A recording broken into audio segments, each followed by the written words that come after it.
You ever stop and wonder if your water changes are actually helping your fish or maybe even hurting them? It's a serious question every single one of us should ask because one tiny mistake with the temperature can have some pretty big consequences. Today, we're going to show you how to get it right every single time. And this question right here, it really gets to the heart of it. We get so focused on filters and water chemistry and what we're feeding them, but a sudden temperature shift? That can be just as deadly. In fact, that little detail we often overlook is the line between a happy, thriving fish and one that's really struggling to survive. Just take a look here. On the left, that's a picture of a healthy, happy fish. See how its colors pop, fins are fanned out, and it's just cruising confidently. Now look at the fish on the right. It's clearly in distress. It's up at the surface, gasping for air, its fins are clamped tight to its body, and it's moving all erratically. That right there is what temperature shock looks like, and it is completely preventable. So here's our game plan for this explainer. We're gonna cover everything you need to know. First, we'll dive into the temperature shock trap. Then we'll bust some common and dangerous myths. After that, we'll touch on the simple physics of water, and then I'll give you a step-by-step blueprint to blend water like a pro. We'll even cover a more advanced technique, drip acclimation, and we'll wrap it all up with a final safety checklist so you always know you're doing it right. Okay, so what is this temperature shock thing we keep talking about? Let's break it down and really get a handle on why it's so incredibly dangerous for our fish. Let me put it this way. Imagine you're sitting in a perfectly comfortable room, and all of a sudden, the temperature drops by, say, 20 or 30 degrees Fahrenheit. You'd be in shock, right? Scrambling for a jacket? For a fish, a change of just 1 or 2 degrees Celsius feels exactly like that. It's not just a little uncomfortable, it's a massive, life-threatening jolt to their entire system. And when a fish goes through that kind of stress, its immune system just tanks. It completely crashes. This makes it a perfect target for nasty diseases like ick, that parasitic infection with the white spots. A sudden temperature change can also trigger a physiological shock response that, honestly, can be fatal all by itself. This is why keeping that temperature stable is one of the absolute most important things you can do for your fish. So now that we understand just how serious temperature shock is, let's talk about some of the common mistakes that get us there. Unfortunately, there is so much bad advice floating around in the hobby.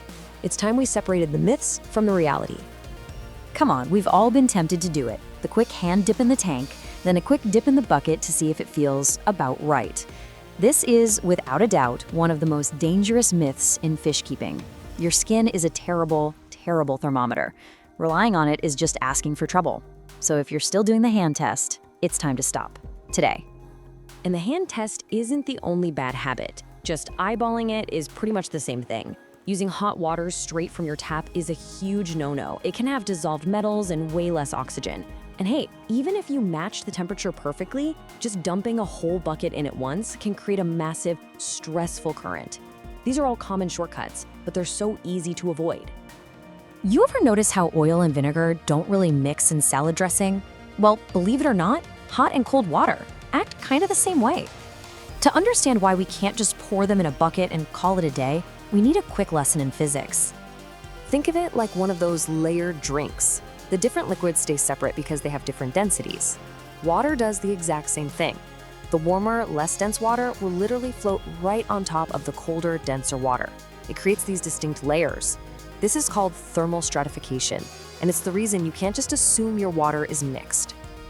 Now, if you just let that layered bucket of water sit, eventually the heat will transfer from the warm layer down to the cold one. That process is called conduction, but it is incredibly slow. We're talking it could take hours for that water to actually reach one uniform temperature.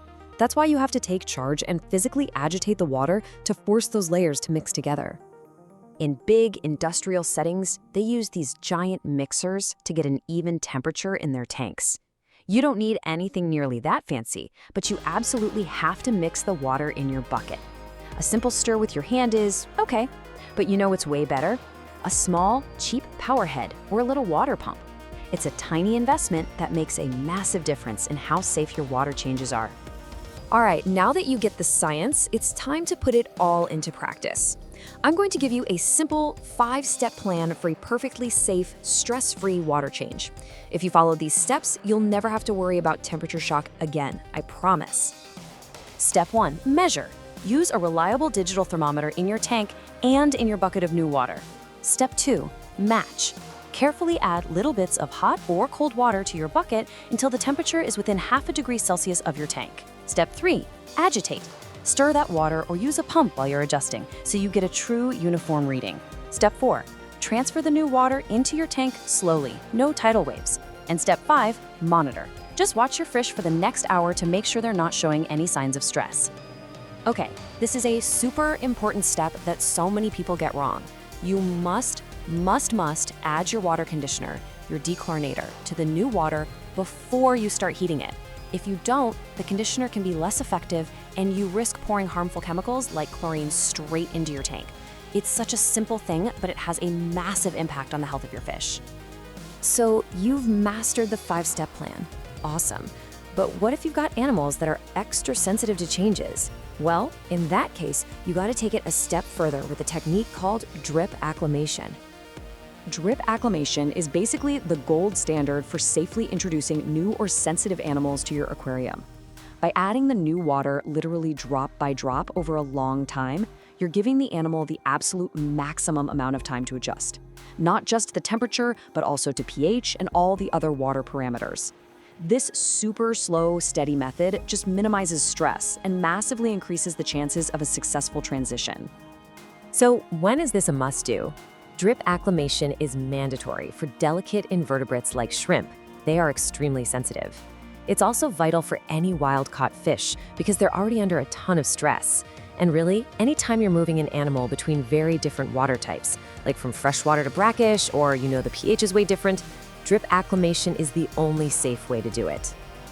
Okay, we have covered a lot. So let's just boil it all down with a quick final safety check. Think of this as your new water change mantra. First, always use a digital thermometer. Your hand is not a measurement tool. Second, you're aiming for a temperature difference of less than 1 degree Celsius, and if you can get it under half a degree, even better. Precision is your friend. Third, I'm going to say it again, treat your water for chlorine before you heat it. Fourth, know when you need to level up and use drip acclimation for those sensitive guys. And finally, the most important rule of all, when you're in doubt, just slow down. Patience is what saves lives in this hobby.